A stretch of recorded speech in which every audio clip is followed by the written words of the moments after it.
The phone rang at 5 in the morning. Mr. Evans's voice trembled on the other end. "Mrs. Carter, your daughter-in-law is here with movers," she says. "She owns your condo and plans to take the furniture." I sat up slowly in bed at my beach house, the ocean breeze whispering through the curtains. No panic, no surprise, just a strange calm, almost satisfaction. "Let her in," I said. "Make sure she signs the visitor log, with her full name and ID." As soon as I hung up, I opened the camera app on my phone, the security system I'd installed 3 weeks ago.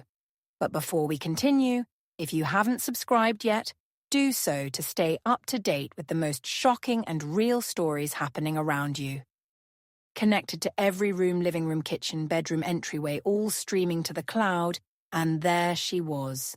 Vanessa Moore, my daughter-in-law of 4 months. Perfect gym clothes, messy ponytail, and a look that mixed arrogance with nerves. 3 men stood behind her, movers in grey uniforms carrying boxes. She barked orders that couch first, then the dining set. The men hesitated. "Mom, are you sure the owner approved this?" Vanessa flashed a piece of paper too quickly to read. "I'm the owner now. It's all legal." I zoomed in, watching her lips move. "It belongs to me now." My pulse stayed steady. The cameras were recording everything, every word, every motion. What Vanessa didn't know was that those recordings were already uploading to the cloud and alerting my lawyer, Rachel. This wasn't just trespassing. It was the moment I'd been waiting for, the trap I'd spent weeks preparing. While the movers began lifting my furniture, I whispered to the sea breeze, "You wanted a war, Vanessa. You just started one." I didn't call the police right away. Instead, I sat there, phone in hand, watching everything unfold from my beach house. I wanted her arrogance recorded, her certainty that I was helpless. From the living room camera, I saw Vanessa pacing around, pointing at furniture, giving orders. Her voice was sharp. "My mother-in-law can't live alone anymore. I'm helping her downsize." The lie rolled off her tongue as easily as a compliment. But while she spoke, my app silently sent every recording to the cloud into Rachel's inbox. I leaned back on the bed and let the memory wash over me. The day all this had started, it had been only 4 months earlier when my son, Jason, called from Atlanta. He sounded excited, nervous even. "Mom, I met someone. Her name is Vanessa. I think she's the one." I smiled through the phone, feeling both joy and a hint of unease. After years of raising Jason alone, I'd always imagined he'd find love. I just never thought it would happen so fast. When I met her, Vanessa seemed charming, younger than Jason, dressed lay. She'd stepped out of a magazine, confident and sweet. She called me Mom by the end of dinner, and that night she brewed me a cup of tea that smelled oddly bitter. "Herbal," she'd said. "Good for your nerves." I drank half. By the time I got home, the world was spinning. Weeks passed, and she kept inviting me over, tea after tea, smile after smile. Soon Jason began repeating her words, "Mom, maybe it's time to think about the future. What if you sold the condo? You shouldn't live alone." That's when I first realized something wasn't right. Vanessa wasn't marrying my son. She was hunting for an inheritance. That hadn't even changed hands yet. When Jason told me he was getting married, I forced a smile. Though something inside me tightened, they had known each other only a few months, yet he sounded certain. "Mom, she's amazing. You'll love her." At the engagement dinner, Vanessa greeted me with open arms. "Mrs. Carter, it's an honor to meet you." She hugged me tightly, perfumed, strong and sugary, like she wanted to leave a mark. She talked about her work in marketing, her dreams, and how Jason is lucky to have such a wonderful mother. Her charm could have fooled anyone, even me for a while. Then the small comments began. "Do you ever feel lonely in that big condo? You must get tired managing everything alone." They sounded caring at first, but each one chipped away at my confidence. Jason started repeating them. "Mom, maybe you should think about downsizing. Vanessa says it worries her that you're by yourself." Still, I wanted to believe she meant well. At Sunday dinners, she brought tea. "Always tea drink this, Mrs. Carter, it'll help you relax." Afterward, I'd feel dizzy, heavy-headed like my thoughts had fogged. But I blamed it on stress, not her. 3 weeks before the wedding, She began asking about my finances casually. Who manages your bank accounts? You must have a lot of paperwork. Her smile never faltered, but her eyes lingered too long when I mentioned my beach house. By the time the wedding day came, I'd already started feeling uneasy. And that night, as I overheard her bragging to a friend, "This marriage is the best investment I've ever made. The old lady's got property and no one else." I knew exactly what she was after. My son wasn't her love story. He was her business plan. After the wedding, Vanessa's visits became constant. She texted daily, showed up unannounced, and spoke in that syrupy tone that pretended to care. "Just checking in, Mom." She'd say, "Jason worries about you." She always brought something: soup, cookies, or that same strange herbal tea. Every time I drank it, my body felt weaker. Sometimes my vision blurred. Sometimes I forgot small things. Once I even woke up on the couch without remembering how I got there. When I mentioned it to Jason, he brushed it off. "Mom, you've been under stress." "Vanessa's just trying to help, but my best friend Linda wasn't convinced that woman's too interested in your medicine cabinet," she warned. "She's softening you up for something." Then, one afternoon, Vanessa visited with a smile that didn't reach her eyes. "Mrs. Carter, Jason and I want to make life easier for you," she began. "You have too many responsibilities. The condo, the beach house, the taxes. Wouldn't it be simpler if Jason became a co-owner? Just for security." Her words froze me. Co-owner. Why would I need that? So if anything happens to you, everything's in order, she said lightly. I could hear the calculation beneath her tone. When I refused, her expression shifted for a heartbeat, sharp, almost hateful, before she smiled again. "Of course, think it over. We just want to protect you." Protect me? Those words echoed in my head for days. People who want to protect you don't drug your tea. They don't forge your signature. And they don't hover over your assets like vultures, waiting for the last breath. That's when I knew I needed help. Real help, not from family, but from someone who dealt in facts and law.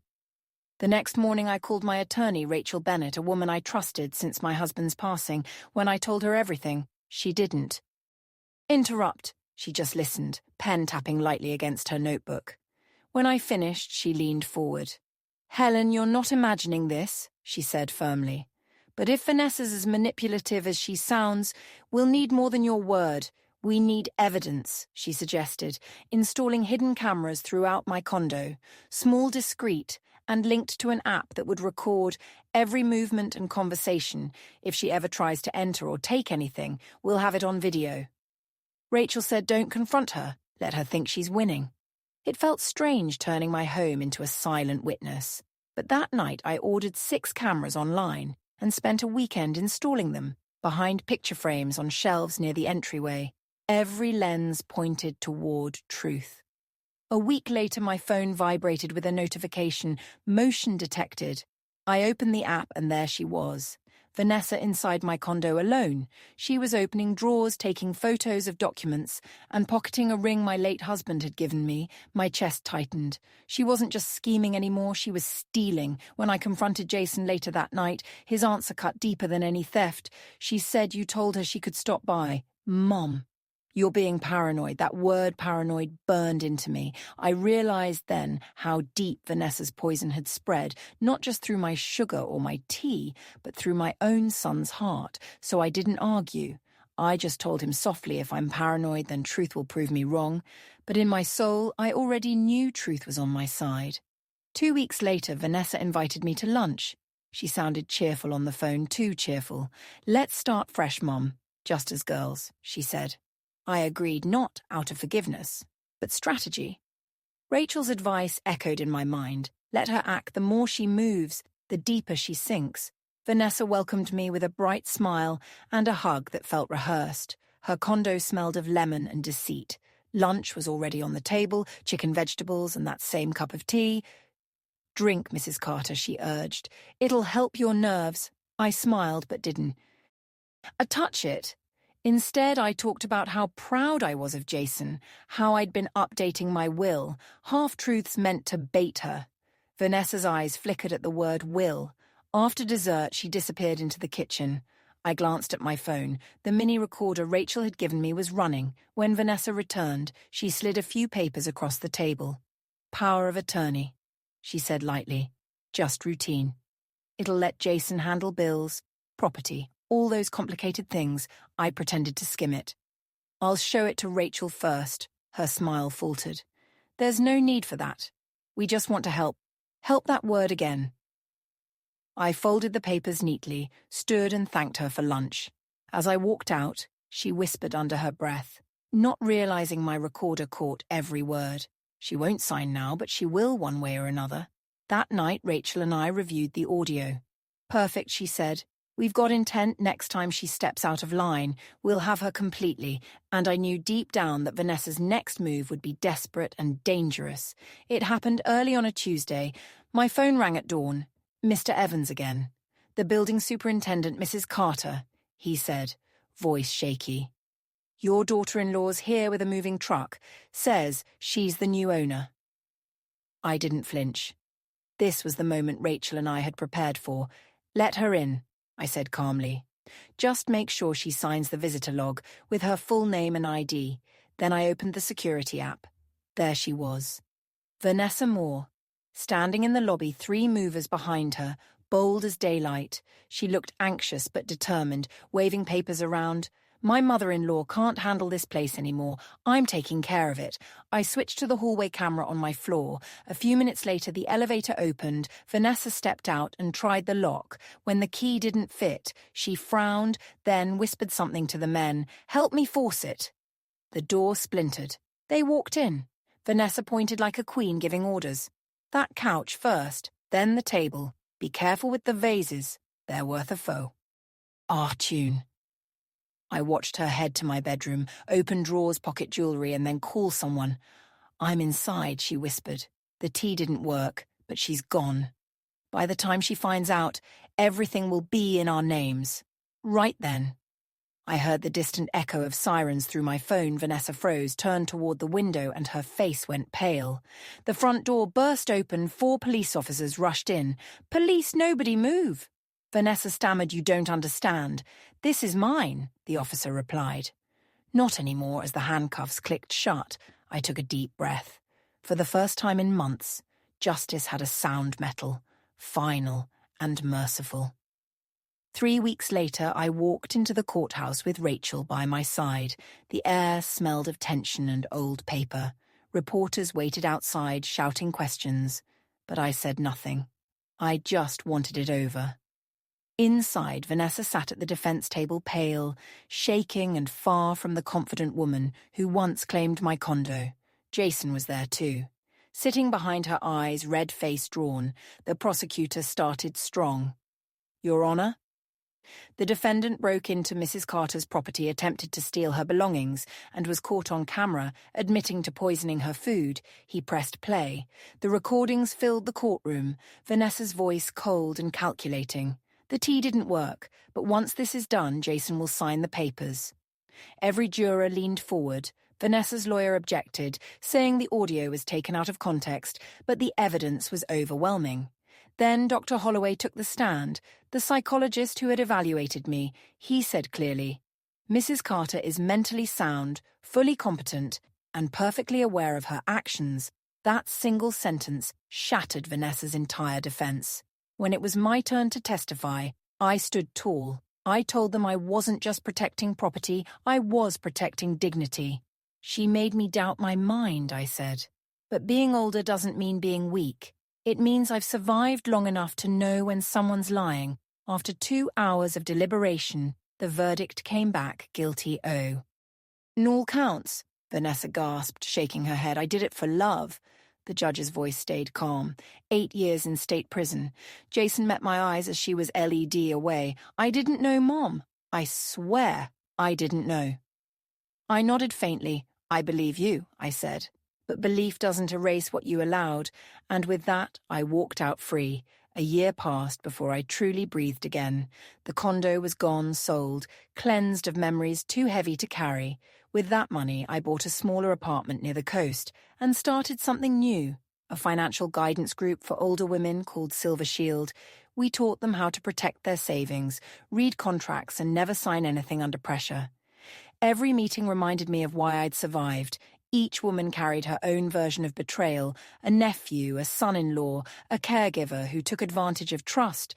We weren't victims anymore. We were protectors. Jason called.